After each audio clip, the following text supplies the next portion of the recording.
أعوذ بالله من الشيطان الرجيم بسم الله الرحمن الرحيم بسم اللہ الرحمن الرحیم۔ السلام علیکم ورحمۃ اللہ وبرکاتہ۔ جامعہ ترمذی میں ہے کہ نبی کریم صلی اللہ علیہ وسلم نے فرمایا کہ اللہ تعالیٰ نے مخلوقات کی پیدائش سے بھی 2000 سال پہلے اپنے پاس ایک کتاب لکھی تھی۔ جیسا کہ ہمیں معلوم ہے کہ لوح محفوظ سب سے پہلے پیدا ہوا۔ اس میں اللہ سبحانہ تعالیٰ نے جو آیات درج فرمائی تھی ان میں سے آخری 2 آیات سورۃ بقرہ کی نازل فرما کر سورۃ بقرہ کو مکمل کیا۔ اسی وجہ سے یہ آیات یعنی سورۃ بقرہ کی آخری 2 آیات کوئی عام آیات نہیں ہے، بلکہ یہ ایک بہت ہی قیمتی اور انمول خزانہ ہے۔ ایک اور حدیث سے بھی ان آیات یعنی سورۃ بقرہ کی آیات کی فضیلت اور اہمیت کا ہم اندازہ لگا سکتے ہیں۔ سنن نسائی الکبریٰ کے اندر فضائل القرآن والا جو چیپٹر ہے اس کے اندر یہ حدیث موجود ہے۔ رسول اللہ صلی اللہ علیہ وسلم نے فرمایا، اللہ سبحانہ تعالیٰ نے مجھے اپنے عرش کے نیچے جو کہ خاص خزانہ ہے اس میں سے سورۃ البقرہ کی آخری 2 آیات عطا فرمائی۔ پھر آپ نے آگے فرمایا کہ جو مجھ سے پہلے کسی بھی پیغمبر کو نہیں دی گئی وہ آیات۔ سورۃ بقرہ کی یہ 2 آیات، ان کی اہمیت کا اندازہ آپ اس سے بھی لگا سکتے ہیں۔ یہ آیات پیارے نبی صلی اللہ علیہ وسلم پر اس دنیا میں نازل نہیں ہوئی تھی، بلکہ یہ آیات شب معراج میں تحفے کے طور پر اللہ سبحانہ تعالیٰ نے پیارے نبی کو دی، یعنی تحفے میں آپ سب کو یہ آیات ملی۔ گو یہ آیات بہت ہی بڑا خزانہ ہے۔ صحیح مسلم کی حدیث میں ابن مسعود رضی اللہ تعالیٰ عنہ سے روایت ہے کہ شب معراج میں اللہ تعالیٰ نے اپنے محبوب کو 3 انعام دیے تھے۔ ایک انعام 5 نمازوں کا دیا، جو دوسرا انعام آپ صلی اللہ علیہ وسلم کو اللہ سبحانہ تعالیٰ نے دیا وہ سورۃ البقرہ کی 2 آیات تھی، اور تیسرا جو انعام آپ صلی اللہ علیہ وسلم کو اللہ سبحانہ تعالیٰ نے دیا وہ یہ کہ جو کوئی بھی شخص نبی کریم صلی اللہ علیہ وسلم کا امتی ہے اور وہ شرک نہیں کرے گا تو اللہ سبحانہ تعالیٰ اس شخص کو معاف فرما دے گا۔ صحیح مسلم کی حدیث ہے کہ ایک دفعہ جبرائیل علیہ السلام آپ کے پاس بیٹھے ہوئے تھے کہ اچانک انہوں نے اوپر سے ایک زوردار آواز سنی۔ جبرائیل علیہ السلام نے اپنا سر آسمان کی طرف اٹھایا اور پھر عرض کی، یا رسول اللہ صلی اللہ علیہ وسلم کہ آج آسمان کا ایک ایسا دروازہ کھولا گیا ہے جو آج سے پہلے کبھی بھی نہیں کھلا، اور اس سے ایک فرشتہ نازل ہوا ہے جو آج سے پہلے کبھی اس دنیا میں نازل نہیں ہوا۔ پھر اس فرشتے نے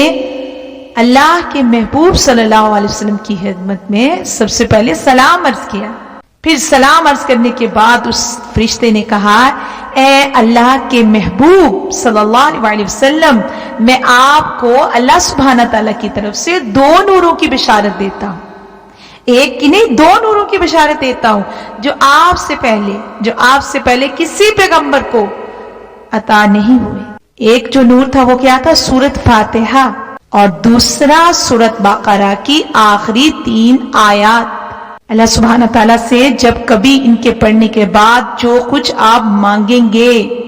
آپ صلی اللہ علیہ وسلم کو وہ عطا کیا جائے گا۔ فرشتے نے آگے کہا کہ اللہ سبحانہ تعالیٰ سے آپ جب کبھی بھی ان آیات کو پڑھنے کے بعد جو کچھ آپ مانگنا چاہتے ہیں، جو کچھ آپ طلب کرنا چاہتے ہیں، جو آپ دعا مانگنا چاہتے ہیں،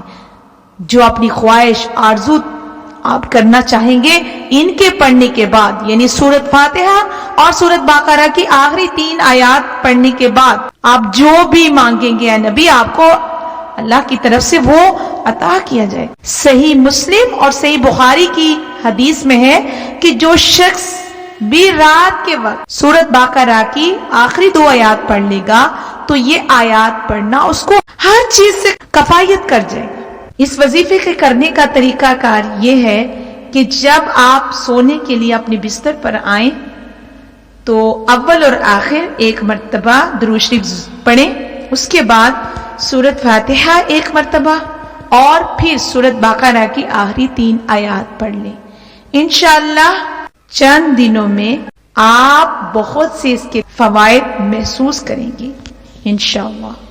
بحکم خدا۔ یہ وظیفہ آپ کسی بھی آپ پرابلم میں ہیں، مشکل میں ہیں، مصیبت میں ہیں، آپ کے اوپر کوئی پریشانی ہے، آپ کے گھر میں جنات ہیں، آپ کے اوپر جادو ہے، آپ اس کا توڑ چاہتے ہیں، آپ کو نظر بد ہے، کوئی آپ کو بہت کوئی سخت قسم کی بیماری جو ہے وہ لگ چکی ہے، اس کے لیے آپ پڑھنا چاہتے ہیں، اگر جو کچھ بھی آپ اپنے رب سے طلب کرنا چاہتے ہیں، سورت فاتحہ اور سورت بقرہ کے پڑھنے کے بعد انشاءاللہ رب تعالیٰ آپ کو وہ چیز ضرور عطا کرے گا۔ شرط یہ ہے کہ آپ اس کو ایک تو مسلسل کریں، آپ اپنی زندگی میں اس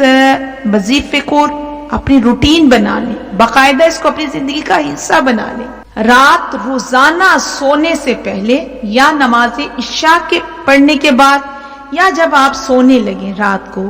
تو آپ اس کو پڑھیں، سورت فاتحہ 1 بار اور سورت بقرہ کی آخری 3 آیات اول و آخر، شروع میں اور آخر میں 1 بار ضرور درود شریف پڑھنا ہے اور اپنی دعا کریں۔ دعا آپ اس طریقے سے کریں کہ رب سے مانگیں، اس طرح مانگیں جس طرح بچہ ضد کر کے اپنے ماں باپ سے اپنی خواہش کو جو ہے منواتا ہے، اپنے ماں باپ سے ضد کرتا ہے، روتا ہے، تو ماں باپ اس کی بات مانتے ہیں۔ تو اللہ سبحانہ تعالیٰ تو اپنے بندے سے 70 ماؤں سے زیادہ محبت کرتے ہیں، تو وہ ضرور انشاءاللہ دے گا۔ آپ پوری یقین سے، پورے ایمان سے اس کو پڑھیں اور پھر دعا جو ہے اس کا طریقہ کار یہ ہے کہ آپ پوری یقین سے مانگیں، رو کے مانگیں، گڑ گڑا کے مانگیں، ضد کر کے مانگیں، اللہ کو اس کی عظمت اور اس کا جلال کا واسطہ دیں کہ اللہ تو شان والا ہے، تو عظمت والا ہے، میں بے بس ہوں، میں کمزور ہوں، مجھ سے غلطی ہو سکتی ہے، میں گناہگار ہوں، میں خطا کار ہوں، آپ خالق ہیں، آپ مالک ہیں، مجھے معاف کریں، میرے رزق کا